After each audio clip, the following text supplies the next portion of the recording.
Antes de que nos adentremos en los oscuros secretos de esta historia. Si estás listo para ser cómplice en cada misterio que desenterremos, suscríbete al canal para encender nuestra linterna y pulsa el botón de me gusta inmediatamente. Comencemos. Durante 3 años, alimentó a una ciudad entera. Y cuando finalmente descubrieron lo que había en esos pasteles, nadie pudo volver a probar bocado jamás. Antes de sumergirnos en uno de los misterios más inquietantes de la historia de México, queremos saber, ¿desde dónde nos estás escuchando ahora mismo? ¿Estás a solas en tu cuarto, atrapado en el tráfico de la ciudad, o quizás preparando la cena? Deja un comentario abajo y cuéntanoslo. Y si eres de los que no pueden resistirse a un misterio oscuro que te perseguirá mucho después de terminar, suscríbete y activa las notificaciones. Porque lo que ocurrió en el pequeño pueblo minero de Real del Monte a principios de los años 1900 no fue solo un crimen. Fue una pesadilla que se cocinó a fuego lento y que toda una comunidad no logró ver, aunque la evidencia estaba justo frente a ellos, caliente y olorosa, todos los domingos. Retrocedamos al tiempo en que la confianza lo era todo y el hambre cegaba a la gente. El invierno llegó temprano a Real del Monte en 1889, trayendo un frío que calaba hasta los huesos en esa altitud. Era una comunidad de unos 800 habitantes, donde las minas de plata eran el alma del lugar. Pero ese año fue despiadado. La mina principal redujo sus operaciones, dejando a familias enteras sin un peso justo cuando el precio del maíz y la carne se disparaba. Fue en esa temporada de desesperación que doña Eufrasia la Negra apareció en el mercado dominical. Se instaló el primer domingo de noviembre, colocando su modesto puesto cerca del kiosco de la plaza principal. Parecía tener 70 años, aunque su edad exacta era un enigma. Su rostro era un mapa de arrugas, caminaba encorvada y siempre vestía un rebozo negro de luto riguroso. Decía ser viuda, pero jamás daba detalles de su difunto marido. Pastes de carne fresca, anunciaba con una voz potente que contrastaba con su fragilidad. A 5 centavos, con la receta secreta de mi abuela. 5 centavos era un regalo. El carnicero del pueblo, don Cipriano, cobraba 15 por algo similar, y su carne era dura y escasa. La gente se acercó al puesto de doña Eufrasia con curiosidad, atraída por el vapor que emanaba de la masa dorada en el aire gélido. Don Jacinto, un minero corpulento que apenas ganaba para alimentar a sus hijos, fue el primero en morder uno. Cerró los ojos. «Válgame Dios», susurró. «Señora, este es el mejor paste que he probado en mi vida». La noticia corrió como pólvora. En 1 hora, doña Eufrasia agotó las 3 docenas que llevaba. Los que tuvieron la suerte de comer elogiaron la carne tierna, el jugo espeso y una mezcla de especias que nadie lograba identificar. «¿De dónde saca esta carne, doñita?», preguntó don Cipriano con envidia profesional. Doña Eufrasia sonrió, arrugando sus ojos pálidos. «Tengo mis mañas, don Cipriano. Viejos contactos de allá de la Huasteca. Una mujer sola tiene que aprender a ser mañosa para sobrevivir». No era una respuesta clara, pero lo decía con tal dulzura que nadie se atrevía a preguntar más. Había algo en ella que imponía un límite invisible. El mercado era el corazón de Real del Monte.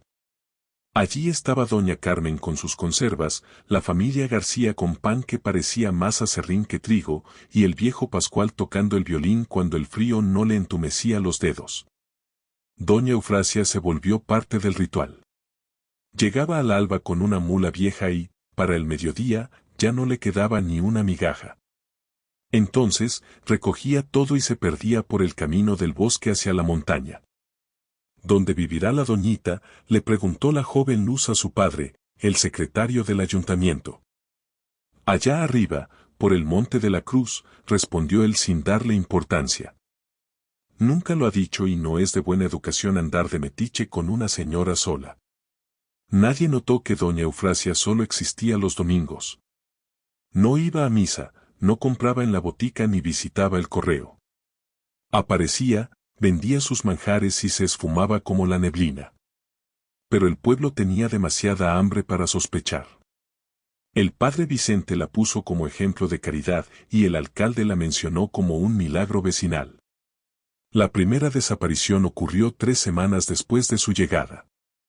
El chacal, un hombre sin hogar que dormía en el portal de la iglesia, desapareció un martes. Sus únicas pertenencias, un abrigo roto y unas botas viejas, quedaron intactas en su rincón. Qué raro, dijo el padre Vicente, pero pensó que simplemente se habría ido a buscar suerte a Pachuca. 6 semanas después, desapareció doña Margarita, una viuda de 60 años que vivía en una casita cerca del arroyo. Cuando no llegó al Rosario, sus vecinas fueron a buscarla. La casa estaba abierta y fría. Su Biblia estaba en la mesa y un tejido a medio terminar sobre la silla. No había rastros de lucha. El comisario Braulio, un hombre de 50 años que llevaba décadas sin ver un crimen real, organizó una búsqueda. 30 hombres peinaron el monte. Solo encontraron su canasta vacía cerca del río. Se la ha de haber llevado la corriente, sugirió el ayudante Julián. El caso se archivó, pero Braulio empezó a sentir un peso en el pecho. Lo que nadie mencionó fue que, tras cada desaparición, los pasteles de doña Eufrasia eran más ricos. La carne más suave, las porciones más generosas. Seguro ya perfeccionó la sazón, comentaba la gente. Febrero trajo nevadas y 2 ausencias más, don Chencho, el suegro de doña Carmen que sufría de demencia, y el joven Beto, un muchacho solitario que fue visto por última vez caminando hacia el camino del norte. Para marzo, el pánico era innegable. 5 personas se habían esfumado. El comisario Braulio, agotado, convocó a una junta en la plaza. No tenemos huellas de animales ni rastros de sangre, admitió. Vayan en grupos. No dejen a nadie solo. En la última fila de la junta, doña Eufrasia escuchaba en silencio con las manos cruzadas. Si alguien se hubiera fijado, habría visto cómo sus ojos analizaban a los presentes, deteniéndose en los más débiles, en los que no tenían a nadie. Pero para todos, ella era solo la abuelita de los pasteles. La primavera llegó tarde y con ella más crisis en la mina. Los niños tenían los vientres hinchados por la falta de comida. En ese infierno, los pasteles de doña Eufrasia eran la única salvación. Ya no traía 3 docenas, sino 8. El precio seguía siendo de 5 centavos. No me cuadra, le dijo el carnicero Cipriano al comisario. Yo no consigo carne de esa calidad ni pagando oro, y ella la vende a precio de risa. ¿De dónde saca tanta? El comisario Braulio empezó a anotar sus sospechas en un cuaderno que revisaba cada noche. En abril, desaparecieron 3 más, la tía de la joven Luz, un minero forastero y el primo de Beto. Todas las víctimas eran personas invisibles, ancianos, extranjeros o solitarios. El ayudante Julián fue quien soltó la bomba una tarde de lluvia. Comisario, todas las desapariciones coinciden con los días cercanos al mercado. Alguien los está escogiendo allí. Se quedaron helados. Pensaron en la única persona que veía a todos cada domingo. Doña Eufrasia, susurró Braulio. Decidieron vigilarla, pero esa noche, un incendio accidental consumió la oficina del comisario. Todos los expedientes, el cuaderno de Braulio y el calendario de Julián se volvieron cenizas. Braulio supo entonces que no era un accidente, alguien los estaba cazando a ellos también. El siguiente domingo, Braulio observó a la anciana desde lejos. Notó algo nuevo. Cuando un viajero enfermo le compró 3 pasteles y le dijo que dormiría bajo los árboles, la sonrisa de doña Eufrasia se volvió más amplia. Cerca del camino viejo hay un claro muy tranquilo, joven, le dijo ella con voz de miel. Braulio quiso detener al hombre, pero Julián lo frenó, sin pruebas, el pueblo se nos echará encima. Ella es una santa para ellos. El viajero desapareció esa misma noche. Ya eran 9.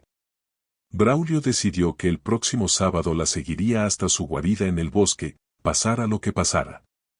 cometió el error de confesárselo al padre Vicente para buscar consuelo moral. El cura, convencido de la bondad de la anciana, se lo comentó a doña Carmen, quien a su vez se lo contó a la propia doña Eufrasia. Ese comisario está perdiendo el juicio, doñita. Dice que la va a seguir, le advirtió la mujer. Pobre hombre, el trabajo lo tiene mal, respondió Eufrasia con una sonrisa maternal. Tendré que hablar con él. Pero nunca habló con él. Esa noche, una sombra se deslizó por el techo de la casa de Braulio. A la mañana siguiente, el comisario fue hallado muerto en su cama. El médico del pueblo dijo que fue un infarto por el estrés. Solo Julián, al ver el rostro pálido de su jefe, supo que algo andaba mal, pero el miedo le cerró la boca. El pueblo enterró al comisario con tristeza. Doña Eufrasia estuvo en el funeral, secándose las lágrimas con su rebozo negro. Y el domingo siguiente, sus pasteles se agotaron más rápido que nunca. El ayudante Julián Miller se convirtió en el comisario por defecto tras la muerte de Braulio. A sus 28 años, era demasiado joven para semejante carga y dolorosamente consciente de su falta de experiencia. Pero Real del Monte no tenía a nadie más, el gobierno estatal no enviaría refuerzos a un pueblo minero sumido en la miseria y la nieve. Julián se mudó a la pequeña habitación que Braulio ocupaba arriba de la botica, pasando las noches mirando las vigas del techo, intentando callar la voz que le gritaba asesinato cada vez que cerraba los ojos. No tenía pruebas. El doctor Whitmore había sido tajante, insuficiencia cardíaca. Braulio estaba flaco, estresado y bebía más de lo normal, su corazón simplemente se detuvo. Pero el momento era demasiado perfecto, Braulio iba a investigar a doña Eufrasia y, días después, estaba muerto. ¿Coincidencia? Julián intentó creerlo mientras mayo se convertía en junio y las desapariciones seguían. 2 más en junio, el anciano don Chencho, que ya estaba muy desmejorado, y una joven llamada Raquel, que acababa de llegar al pueblo buscando trabajo como sirvienta. Ambos fueron vistos por última vez cerca del mercado dominical. 11 personas en total. 11 vidas borradas. El pueblo estaba paralizado. Los padres no soltaban a sus hijos. La gente caminaba en grupos, incluso a plena luz del día. La asistencia al mercado bajó drásticamente, los vecinos preferían pasar hambre antes que arriesgarse a ser los siguientes. Pero quienes iban, por pura necesidad, encontraban a doña Eufrasia en su lugar de siempre, tranquila, regalando sonrisas y vendiendo sus pastes que olían a gloria. Julián asistía a cada mercado, observándola con una intensidad que rayaba en la locura. Tomaba notas de cada palabra, de cada gesto. Buscaba una grieta en su máscara de bondad. Pero solo encontraba a una anciana que regalaba comida a los huérfanos y consolaba a los afligidos. ¿Podía un monstruo ser tan tierno? Fue una forastera quien le dio a Julián la oportunidad que necesitaba. Se llamaba Elizabeth Crane y llegó en la diligencia desde la Ciudad de México a mediados de junio. Era una mujer de unos 30 años, con ojos oscuros e inteligentes y un maletín de cuero que no soltaba jamás. Se presentó ante Julián como investigadora privada. Me especializo en buscar a los que nadie encuentra, explicó en la oficina improvisada de Julián. He estado siguiendo los reportes de Real del Monte. 11 desaparecidos en 7 meses es algo extraordinario. No hemos encontrado ni un rastro, admitió Julián, aliviado de tener a alguien con quien hablar. No hay cuerpos, ni testigos, ni nada. Eso es porque han estado buscando en el lugar equivocado, dijo Elizabeth. Abrió su maletín y sacó un grueso expediente. He rastreado casos similares en otros 3 estados. Diferentes nombres, pero el mismo patrón. Extendió varias fotografías sobre el escritorio. Julián las estudió con horror. Eran mujeres mayores, todas vestidas de luto riguroso. Parecían distintas al principio, pero la postura, el modo de pararse en los puestos de comida, eran idénticos. ¿Son todas la misma mujer?, preguntó Julián con la boca seca. Fíjate bien, dijo Elizabeth, señalando una foto de 1875. Aquí se hacía llamar Doña Ashford, en una zona minera de Estados Unidos. Luego reapareció en Zacatecas en 1883 como la señora Whitfield. En 1887 estuvo en Guanajuato bajo otro nombre. Y ahora está aquí, bajo el nombre de Doña Eufrasia. Julián sintió un escalofrío. ¿Lleva décadas haciendo esto? Pero, ¿por qué? ¿Qué busca? Ella se alimenta de la desesperación, respondió Elizabeth sombríamente. Busca comunidades en crisis donde nadie haga preguntas y la comida es barata y abundante. Se gana el cariño de todos y luego selecciona a sus víctimas, los solos, los pobres, los que no serán extrañados de inmediato. Y sobre él, ¿por qué? La respuesta es más monstruosa de lo que te atreves a imaginar. Julián pensó en el sabor de los pasteles y sintió náuseas. Necesito pruebas concretas. Si la acuso sin nada, el pueblo me linchará. Ella es una santa para ellos. Las tendremos, sentenció Elizabeth. Este domingo iré al mercado como una clienta más. Le compraré y luego la seguiré hasta el bosque. El domingo llegó con un sol brillante, casi insultante ante la oscuridad que se avecinaba. Elizabeth compró 2 pastes, charló con la anciana y se retiró a observar. Cuando el mercado terminó y doña Eufrasia cargó su mula para irse al monte, Elizabeth la siguió con sigilo profesional. Julián esperó unos minutos y fue tras ellas, manteniendo la distancia. Caminaron casi 5 kilómetros hacia lo más profundo del bosque, donde los pinos son tan espesos que la luz apenas llega al suelo. Eufrasia se desvió por un sendero oculto. Julián perdió de vista a las 2 mujeres, pero pronto el aire cambió.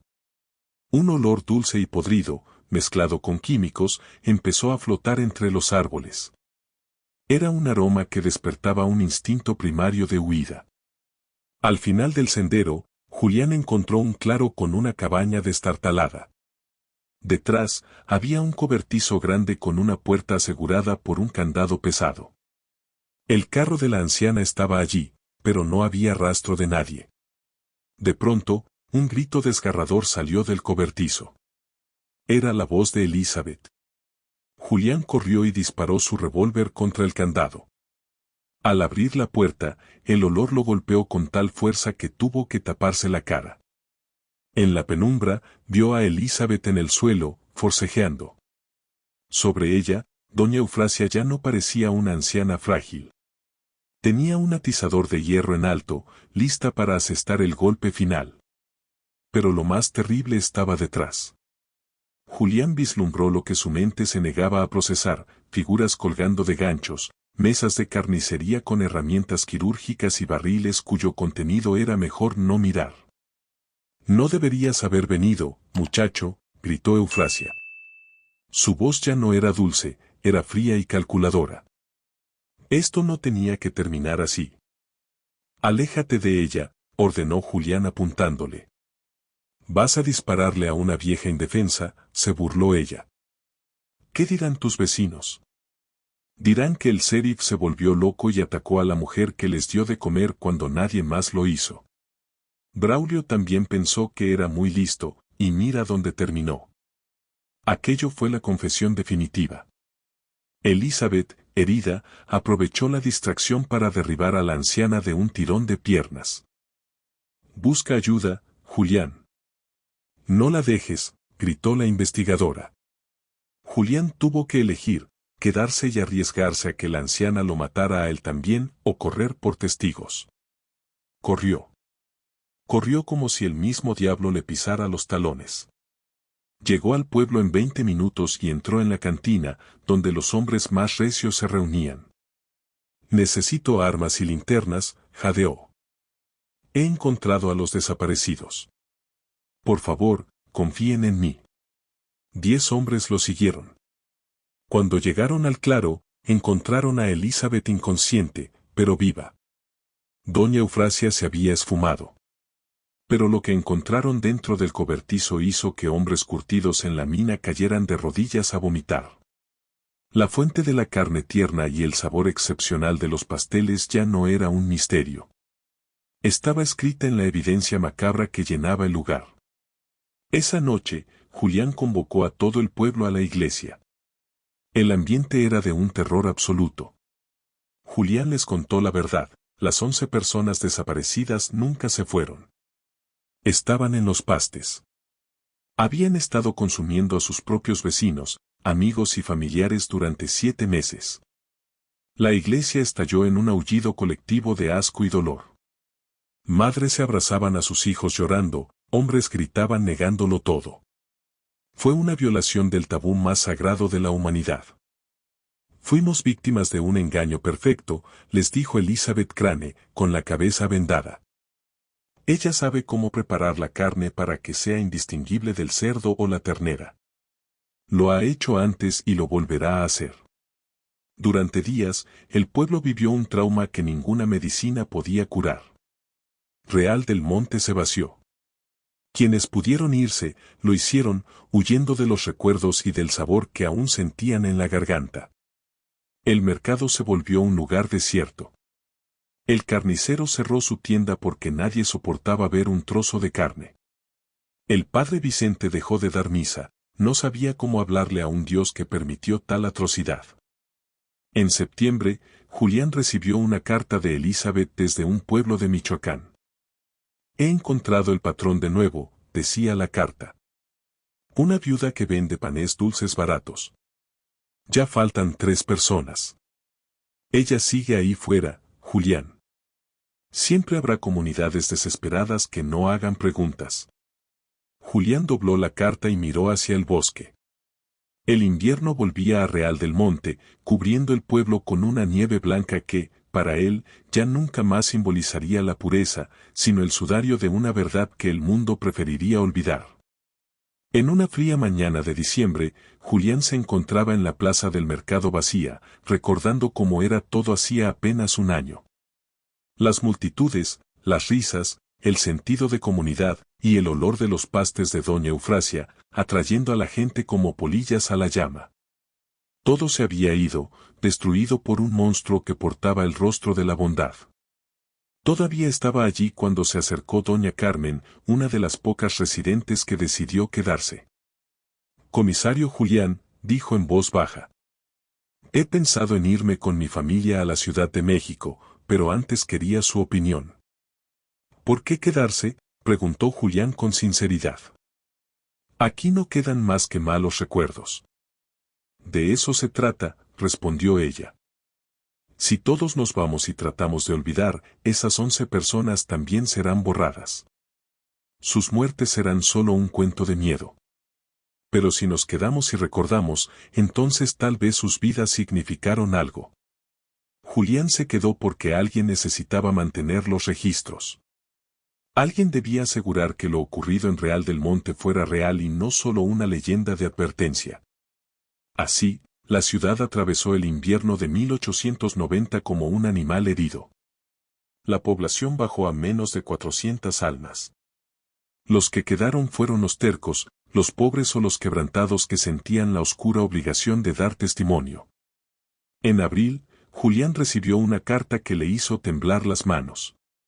Venía de un juez en el estado de Zacatecas. Se habían topado con un caso idéntico en un pueblo minero llamado Sombrerete. Una anciana vendiendo comida excepcional, desapariciones y un hallazgo macabro en una finca aislada. Pero en Sombrerete, la habían atrapado. La mujer decía llamarse doña Enriqueta, y Julián tomó un tren hacia el norte 3 días después. Cuando finalmente la vio entrar encadenada a la sala del tribunal, se quedó sin aliento. Se veía diferente, el cabello más oscuro, la postura más encorvada, pero los ojos eran los mismos. Esos ojos pálidos que habían evaluado a innumerables víctimas. Ella vio a Julián entre el público y no mostró miedo ni reconocimiento, solo esa calma calculadora. El juicio duró 3 días. Las pruebas eran abrumadoras, restos de 7 personas en su propiedad y herramientas que confirmaban el horror. El abogado defensor intentó alegar locura, pero Julián fue llamado como testigo. Presentó las fotos del cobertizo de Real del Monte y los nombres de las 11 víctimas. ¿Hay más?, preguntó el juez con lágrimas en los ojos. ¿Más pueblos? ¿Más víctimas? Creemos que sí, respondió Julián. Hemos rastreado casos similares en varios estados durante 15 años. Por primera vez, la acusada habló. Su voz era clara y despreocupada. 37, dijo ella. La sala estalló en cólera. El juez exigió orden. 37 pueblos, repitió. Durante más de 40 años. Algunos fueron poco productivos, otros, como Real del Monte, fueron de mis empresas más exitosas. 11 en 7 meses, fui muy eficiente allí. Hablaba de vidas humanas como un comerciante hablaría de inventario. ¿A cuántas personas mató?, preguntó el fiscal con voz estrangulada. Perdí la cuenta hace años, respondió ella inclinando la cabeza. Varios cientos, seguramente cerca de 1000. Tendría que revisar mis cuadernos. ¿Llevaba registros?, preguntó el fiscal. Por supuesto. ¿De qué otra manera iba a perfeccionar mi sazón? Cada pueblo me enseñó algo, qué especias ocultaban mejor el sabor, cómo elegir a los que nadie extrañaría. Soy muy buena en lo que hago. El jurado la encontró culpable en menos de 1 hora. Fue sentenciada a la horca. Durante la sentencia, no mostró emoción. Antes de morir, 3 semanas después, miró a los testigos y dijo sus últimas palabras. Hay otras como yo. Simplemente aún no las han encontrado. Julián regresó a Real del Monte con copias de los diarios que la mujer había guardado durante 42 años. Su nombre real era Margarita Ann, nacida en el norte del continente. Su esposo, un carnicero, le enseñó el oficio. Al quedar viuda y en la miseria con hijos hambrientos, mató a un vagabundo para alimentarlos. Cuando vio que nadie sospechaba y que era fácil, nunca se detuvo. Incluso después de que sus propios hijos murieran por enfermedades, continuó por costumbre y poder. Leer aquello ayudó un poco al pueblo. Saber que Real del Monte no fue el único lugar engañado alivió la vergüenza, pero no el dolor. Para el verano de 1891, el pueblo se estabilizó con apenas 300 residentes. Habían aprendido a comer de nuevo, pero con reglas estrictas, nada de pastes, nada de carne desconocida. Julián sirvió como comisario hasta 1910. Dedicó su vida a cuidar el monumento con los 11 nombres. Doña Carmen también se quedó hasta el final. El pueblo murió definitivamente en la década de 1920, cuando las minas cerraron y la naturaleza reclamó las calles. Hoy, solo queda el monumento en medio del bosque que rodea Real del Monte. El tiempo ha desgastado los nombres, pero siguen ahí como una advertencia silenciosa. Los monstruos más peligrosos no son los que rugen en la oscuridad, son los que nos sonríen, nos ofrecen ayuda cuando estamos desesperados y nos alimentan cuando tenemos demasiada hambre para preguntar de dónde viene la comida. La próxima vez que camines por una plaza desconocida y el aroma de la comida te invite a acercarte, recuerda la historia de Real del Monte. Recuerda que no todo lo que alimenta el cuerpo, alimenta el alma. Si esta crónica te ha erizado la piel, no permitas que el silencio se trague esta advertencia. Dale me gusta al video para que la historia de estas 11 víctimas no quede en el olvido, y suscríbete al canal. Aquí seguimos el rastro de la oscuridad que otros prefieren ignorar. Activa la campana de notificaciones, nunca sabes cuándo el próximo misterio estará tocando a tu propia puerta. Gracias por acompañarme hasta el final de este macabro relato.